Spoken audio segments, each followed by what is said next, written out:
복잡한 술식과 영역 전개가 난무하는 주술회전의 세계관 속에서 오직 압도적인 출력 하나만으로 모든 것을 불태워버리는 남자가 있습니다. 바로 이시고리 류입니다.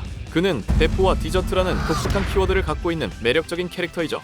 머리카락이 대포가 된다는 황당한 설정이 있어도 사람들이 그를 낭만적인 남자로 기억하게 만드는 디자인의 힘은 어디에서 나오는 걸까요? 이번에는 낭만이 넘치는 대포 주술사 이시고리 류가 어떻게 디자인되었는지 알아보겠습니다. 이시고리 류를 처음 봤을 때 눈에 먼저 들어오는 건 바로 그 머리입니다. 위로 크게 솟아오른 리젠트 머리는 원래 1950년대 엘비스 프레슬리가 유행시킨 헤어스타일인데 이게 일본으로 건너오면서 양키 문화의 상징이 됐죠.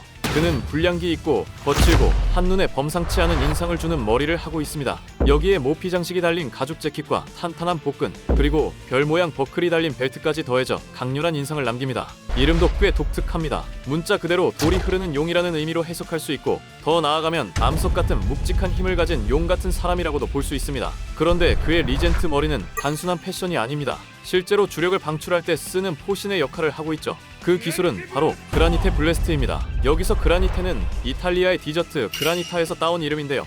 이는 얼음 알갱이가 화강암처럼 거칠게 뭉쳐있는 게 특징입니다.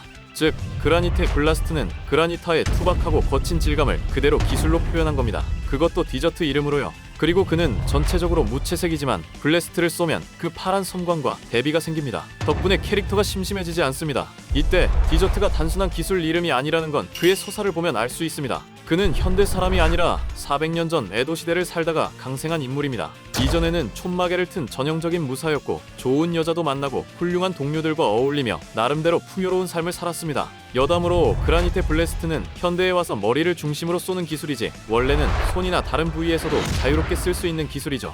하지만 문제는 다른 데에 있었습니다. 바로 자신의 주력을 밑바닥까지 불태울 만한 극한의 싸움이 없었다는 겁니다. 당시 카시모 하즈메가 이시고리와 합을 겨루고자 했지만 수명이 얼마 남지 않아 무산됐었죠. 그래서 그는 자신의 인생에는 디저트가 없었다고 표현합니다. 현대에 수육하자마자 기모노 대신 가죽 재킷을 걸치고 머리를 리젠트로 올린 것도 400년간 눌러왔던 욕망이 겉으로 터져나온 거라고 볼 수 있습니다. 오늘날 거리에 놓인 수많은 고급 디저트 카페에 드나들고 언제는 장사가 다 끝나고 문을 닫기 직전에 가게를 보고 내심 실망한 적도 있었죠. 그런 와중에 사멸 회유에 참가하고 센다이 결계에서 오코츠 유타를 만나게 된 겁니다. 막상 막하의 접전을 이루다 3인 영역 전개까지 시전하고 마지막엔 서로 최대 출력을 쏟아붓는 화력전을 벌입니다. 그런데 우로의 술식을 카피한 유타가 블래스트를 흘려보내면서 그대로 돌아온 자신의 공격에 정통으로 맞고 리타이어 됩니다. 그리고 그 순간 비로소 배가 부르다고 말합니다. 결국 이시고리 류에게 디저트란 단순한 단맛이 아니라 자신의 모든 것을 끝까지 쏟아부은 끝에야 비로소 얻을 수 있는 결실이었던 것입니다. 여기까지 미루어 봤을 때 이시고리 류의 비전은 이렇게 정리해볼 수 있습니다. 대포를 쏘는 남자, 디저트를 갈망하는 남자, 아니면 자신의 모든 것을 쏟아붓고자 하는 남자, 그리고 그런 캐릭터성을 만들어내기 위해 다양한 경쟁 캐릭터들을 참고할 수 있습니다. 첫 번째로 히가시카타 조스케입니다. 똑같은 리젠트 머리를 하고 있는 게 특징인데요. 여기에 이시고리는 조스케의 퐁파두르에 조르노 졸바나의 롤빵 머리를 결합한 것으로 차별화했습니다. 이외에도 슬램덩크의 강백호나 원펀맨의 금속 배트 등 비슷한 다른 캐릭터도 생각해볼 수 있습니다. 두 번째는 카시모 하지메입니다. 둘 다 400년 전에서 온 강생체이고 현대에서도 싸움을 갈망하는 점이 같지만 오직 스쿠나만을 바라보는 카시모와는 달리 이시고리는 만족할 수만 있다면 상대가 누구든 상관없다고 하는 것이 다릅니다. 세 번째는 토도 아오이입니다. 토도는 겉으로는 근육 바보로 보이지만 실제로는 전투 센스가 좋고 나름의 철학도 있는 캐릭터이죠. 이시고리도 마찬가지로 머리에서 포를 쏘는 이상한 남자지만 자기 나름의 미적 감각이나 취향이 확실합니다. 그 외에도 센다이 결계에서 맞붙었던 우로 타카코나 오코츠 유타도 생각해볼 수 있습니다.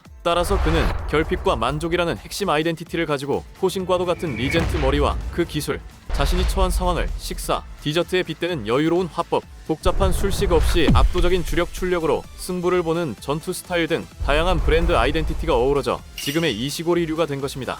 그리고 성우로는 토치 히로키가 배정됐습니다. 그는 근엄하고 매력적인 미중년 목소리를 잘 구사하는 걸로 유명한 성우인데요. 대표적으로는 7개의 대죄의 에스타로사, 장송의 프리렌의 하이터, 나 혼자만 레벨업의 백윤호 등이 있습니다. 비록 센다이 전에서만 짧게 나오는 단역이지만 그 인상은 결코 가볍지 않았습니다.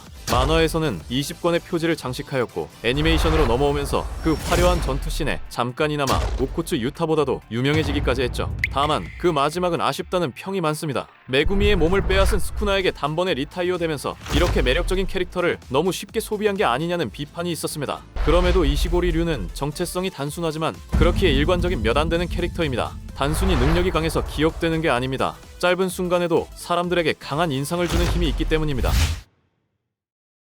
여기까지 이시고리의 디자인에 대해 알아보았습니다. 결핍에서 출발해 디저트로 끝나는 서사, 포신이 된 리젠트 머리, 기술 이름에도 녹아든 디저트라는 키워드, 400년을 기다려서 겨우 한 판 제대로 먹었다는 남자의 이야기가 그의 디자인에 전부 담겨있는 겁니다. 단역이라고 하기엔 너무 매력적으로 설계된 캐릭터입니다. 그래서 짧게 나왔음에도 그 인상이 오래 남는 거겠죠. 여러분은 그의 어떤 점이 매력적이라고 생각하셨나요? 댓글 남겨주시면 다음 콘텐츠 제작에 큰 도움이 됩니다. 이 영상이 도움이 되셨다면 구독, 좋아요, 알림 설정 해주시면 감사하겠습니다.